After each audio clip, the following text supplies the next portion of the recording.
Willkommen zu dieser technischen Anleitung zum Dyson V10. Wir sind Kelatos Informática, Spezialisten für technische Reparaturen. Wir holen dein Gerät direkt bei dir zu Hause ab, führen eine kostenlose Diagnose durch und schicken dir einen Kostenvoranschlag, bevor wir reparieren. Keine Anrufe, keine Fahrten.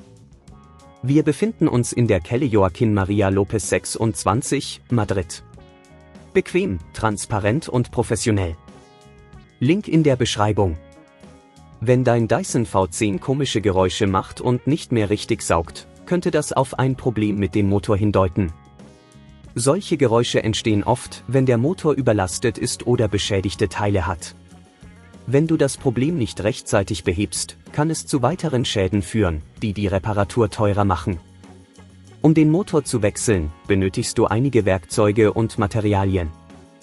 Dazu gehören ein Kreuzschraubenzieher, ein Torx-Schraubenzieher, eine Zange und eventuell ein neuer Motor, den du schon im Voraus besorgen solltest. Beginnen wir mit der Reparatur. Zunächst öffnest du das Gehäuse des Dyson V10 sorgfältig. Achte darauf, die Schrauben an den richtigen Stellen zu lösen, um das Gehäuse nicht zu beschädigen. Wenn du das Gehäuse geöffnet hast, kannst du den Motor lokalisieren. Oft befindet er sich in der Mitte des Geräts. Wenn du den Motor gefunden hast, überprüfe, ob alle Kabel gut verbunden sind. Um den Motor zu entfernen, musst du die Schrauben lösen, die ihn an Ort und Stelle halten.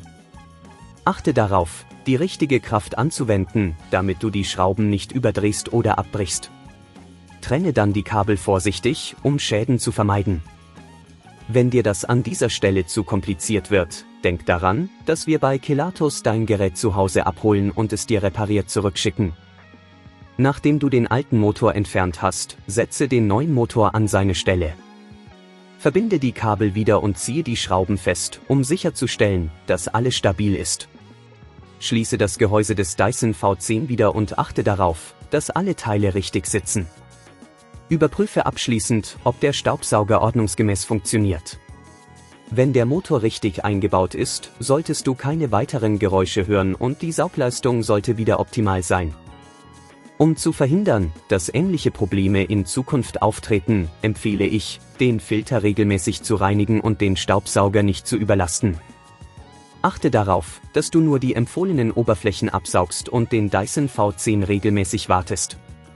Wenn du kein Risiko eingehen willst, bei Kelatos holen wir dein Gerät ab, reparieren es und liefern es dir nach Hause, deutschlandweit.